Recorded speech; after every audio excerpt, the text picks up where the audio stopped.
What's up guys, Lon here from Android Authority, and for the last few years Samsung has produced a more rugged version of their Galaxy S flagship, so it wasn't too much of a surprise that the Galaxy S7 received the same treatment. So let's take a look at the Galaxy S7 Active and see exactly what their rugged smartphone offers this year.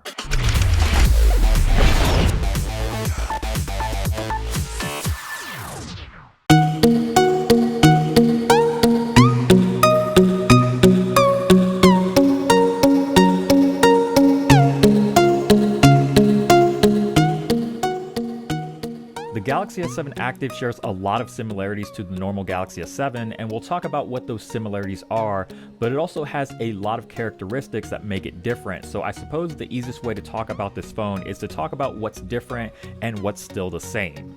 The biggest difference is obviously the way this phone looks and the way it feels in the hand compared to the regular Galaxy S7. Instead of an all glass and metal design, the S7 Active is made of a rubberized body that's also quite thick and honestly a little bit bulky, but that's usually to be expected when you're dealing with a rugged phone. The corners have been reinforced and are much beefier compared to the rest of the phone, which makes sense since most impacts from drops tend to occur on the corners. The rugged exterior makes the phone military 810G shock resistant against drops, which in layman's terms means this phone can take a pretty big beating. It's not indestructible by any means because you can still break it if you try hard enough, but it's going to be able to withstand your average drop better than most other smartphones. It can take a lot more of them too, which is awesome for people who drop their phones a lot, or you just simply need a phone that isn't so fragile. The best way to describe the S7 Active is that it feels like an S7 inside of a case, and it even has a front lip to protect the screen just like you would get with most cases. The screen is the same 5.1-inch Quad HD AMOLED screen from the regular S7, so it's super vibrant, contrasty, and bright, but unlike the S7 Active's display is supposedly shatterproof up to 5 feet drops, at least according to Samsung. It's made of Gorilla Glass 4, which we know can break, so shatter resistant is probably the more appropriate term, and it has a plastic layer on top of the glass to make that happen. It's basically just a screen protector, and the biggest downside to this that I wasn't really a fan of is that it scratches super easily. Another difference that you'll find on the S7 Active is the physical hardware buttons. So instead of capacitive keys, you have real tactile buttons for back and recent apps, and they definitely took some getting used to, I'm not gonna lie, but they are very clicky and easy to press.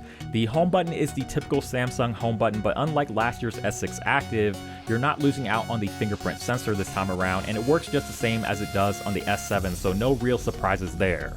The majority of the buttons and ports like the power button, micro USB port, volume rockers, and the speaker are in the exact same places as the S7, with the exception of the headphone jack, which got moved to the top on the Active.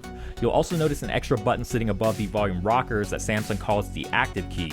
It's completely user definable for up to 3 different actions, so you have your standard short press, a long press, and a double press that you can set to open up any application that you want, and you can even set it to work when the phone is locked, which makes it even more useful. The last big difference with the S7 Active, and probably the most important difference, is the battery. It's got a massive 4,000 mAh battery that's even larger than the S7 Edge's, and if you love the battery life on the S7 Edge, you'll love the battery life on the S7 Active even more. I use this phone pretty heavily with a ton of gaming and hours of YouTube, and I still had a hard time getting this phone to die within a day's worth of usage, which is pretty incredible and definitely not a bad problem to have. It's pretty safe to say that the S7 Active has awesome battery life, and it's probably one of the longest lasting phones I've ever used, so I have no doubt that this phone could get a good 2 days on more casual use. As far as everything else goes, it's pretty much identical to the regular S7. It has micro SD card expansion for extra storage, and it's IP68 dust and water resistant, so you can dunk it or submerge it in water and it'll still work just fine. There's a Snapdragon 820 inside with 4GB of RAM, and unless you've been living under a rock, you should already know that the S7 is a really fast phone, and performance is no different on the Active. The camera is the same 12 megapixel sensor with f1.7 aperture and that lightning fast dual pixel autofocus, so there's no difference in picture quality here between the Active and the standard S7. The images are sharp, vibrant, contrasty, and the camera performs well in pretty much all lighting conditions.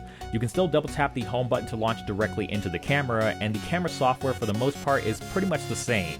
It has all the same features and camera modes from the S7 like selective focus and live broadcast, but there's an aqua mode made specifically for the S7 Active that lets you use the active key to take photos and the volume rockers to record video when you're using the Active underwater. It's running on Android 6.0 Marshmallow with Samsung's TouchWiz, so there's no real differences here with the software either. The only problem with the software is that because the Active is an AT&T exclusive, it comes with a crap ton of bloatware from all of AT&T's own services to apps like Lookout Security, the Yellow Pages, and DirecTV. They aren't really trying to hide it either because on first boot you're greeted with a home screen full of bloat, and unfortunately none of it can be uninstalled. And that's really the biggest downside to the S7 Active.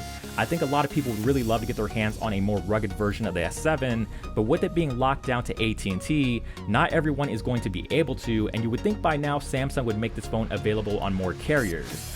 Honestly, there isn't much to not like about it. It's not the prettiest looking phone, obviously, so it isn't going to be for everyone, but the Active wasn't meant to be a good looking phone. If you want a good looking phone, go for the regular S7 or even the S7 Edge, but if you want everything that the S7 offers with an exterior that can take a lot of punishment and a long lasting battery, then the S7 Active is a pretty good choice, carrier exclusivity aside. As always, thank you guys so much for watching this video. I hope you enjoyed this review of the S7 Active. If you did, please give it a thumbs up down below and also leave your comments on what you think of the S7 Active down below, and subscribe to the channel as well if you haven't already so you don't miss out on our future videos, and feel free to follow us on Twitter, Instagram, Snapchat, and Google+. All of that will also be linked down below. And check out the website as well, androidauthority.com, because we are your source for all things Android.